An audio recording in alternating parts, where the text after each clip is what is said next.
नमस्कार मुलांनो,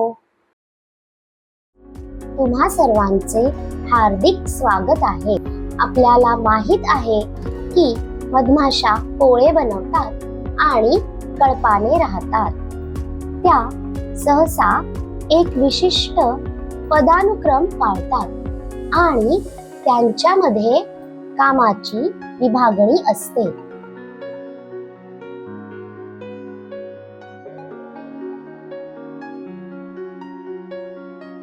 पण त्या अनेक खोल्या असलेले पोळे कसे बनवतात? त्यांची पदानुक्रम पद्धती कशी असते? त्या मध कसा बनवतात? चला, इयत्ता 4थी पर्यावरण विज्ञान या विषयातील आपल्या सभोवतालचे प्राणी या पाठातून या सत्रात मधमाशी बद्दल अधिक जाणून घेऊन या प्रश्नांची उत्तरे शोधूया। अध्ययन निष्पत्ती या सत्राच्या शेवटी तुम्हाला खालील गोष्टी समजतील।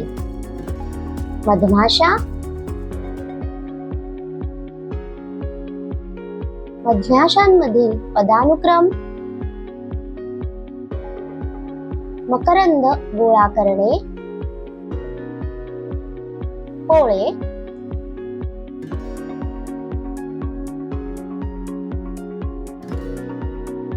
पोळ्यांचे इतर उपयोग,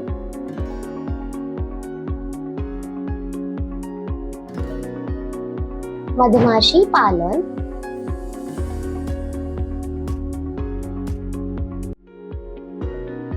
आणि शुद्ध मध ओळखणे। मधमाशा पोळे म्हणजे मधमाशा राहण्याचे ठिकाण।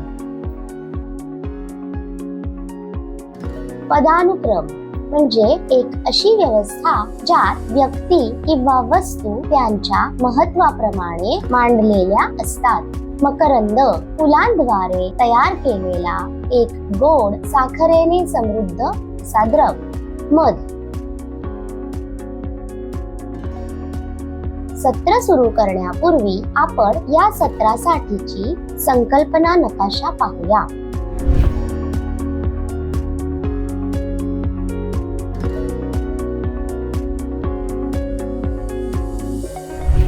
मागील सत्रात आपण पाहिले की शरद आणि त्याच्या मित्रांनी त्यांच्या शिक्षकांकडून पक्षी आणि त्यांच्या जीवनशैलीबद्दल कसे शिकले ते।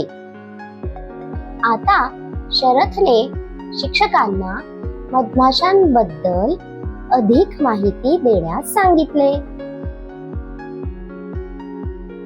शिक्षकांनी त्यांना समजावून सांगितले की मधमाशांना सामाजिक कीटक म्हणतात। त्या वेगाने आणि हळूही उडू शकतात। त्या वर आणि खाली देखील उडू शकतात। त्यांच्या शरीराचे 3 मुख्य भाग असतात: डोके, वक्ष आणि उदर। शत्रूंपासून संरक्षण करण्यासाठी नांगीचा वापर केला जातो। त्यांना 6 पाय असतात। त्या पोळे बनवतात आणि समूहाने राहतात। प्रत्येक मधमाशी एका कप्प्यात राहते। पोळ्यामध्ये हजारो मधमाशा एकत्र राहतात।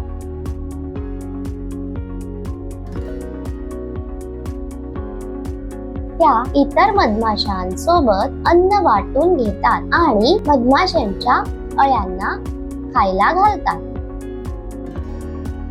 जेव्हा आपण मधमाशांच्या पोळ्यांना त्रास देतो तेव्हा मधमाशा आपल्यावर हल्ला करतात। त्या डंख मारतात आणि आपल्या शरीरात विषारी द्रव सोडतात. कधी कधी यामुळे मृत्यू देखील होऊ शकतो.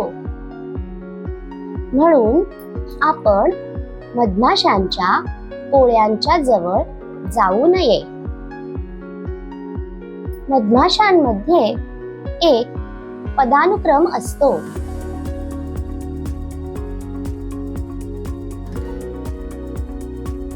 प्रत्येक पोळ्यात एक राणी माशी असते.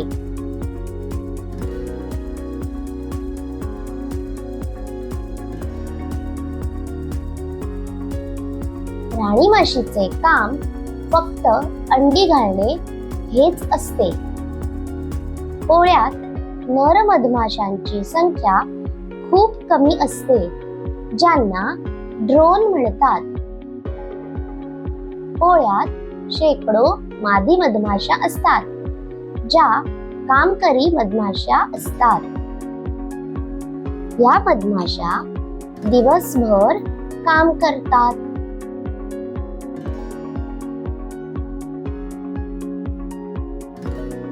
कामकरी मधमाशा पोळ्यासाठी खूप महत्त्वाच्या असतात. त्या पोळे बनवतात आणि लहान मधमाशांची काळजीही घेतात. त्या मधाच्या शोधात फुलांभोवती फिरतात. कामकरी मधमाशा मधासाठी फुलांमधून मकरंद गोळा करतात.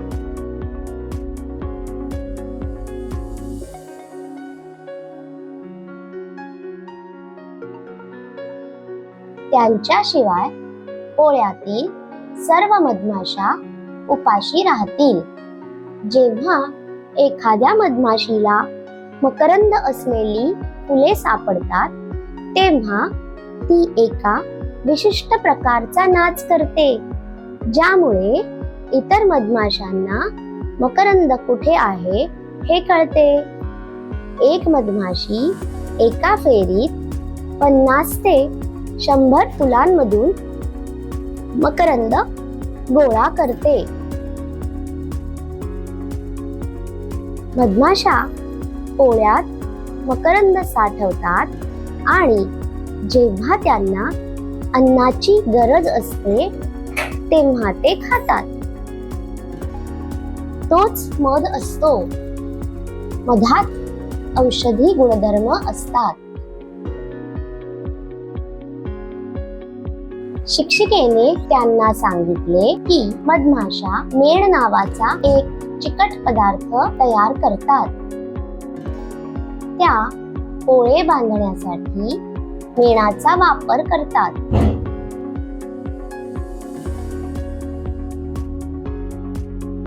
त्या झाडांच्या फांद्यावर आणि ढोलींमध्ये, मोठ्या इमारतींच्या छतांवर इत्यादी ठिकाणी पोळे बांधतात.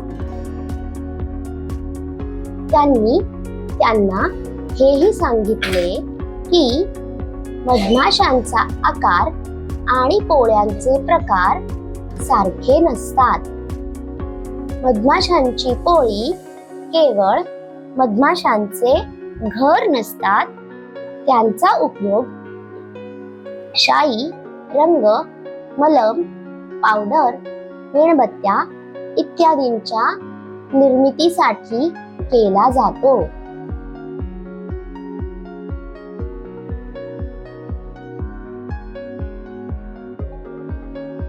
शिक्षकांनी त्यांना सांगितले की बरेच लोक मधमाशी पालन करतात आणि मध गोळा करतात.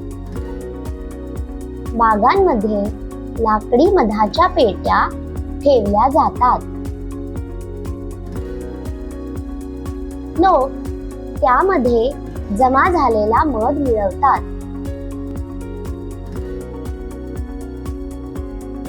मधमाशी पालनाबद्दल शिकण्यासाठी सरकार एक अभ्यासक्रमही चालवते.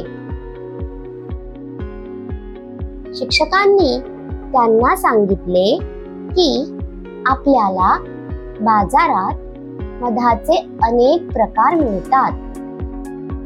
तो मध शुद्ध आहे की नाही हे तपासण्यासाठी एक काचेचा ग्लास घ्या. त्यात थोडे पाणी घाला. पाण्यात मधाचे 2-3 थेंब टाका. जर तो खाली बसण्यापूर्वीच पाण्यात मिसळला तर तो शुद्ध मध नाही. जर तो खाली बसला आणि पाण्यात हळूहळू मिसळला तर तो शुद्ध मध आहे.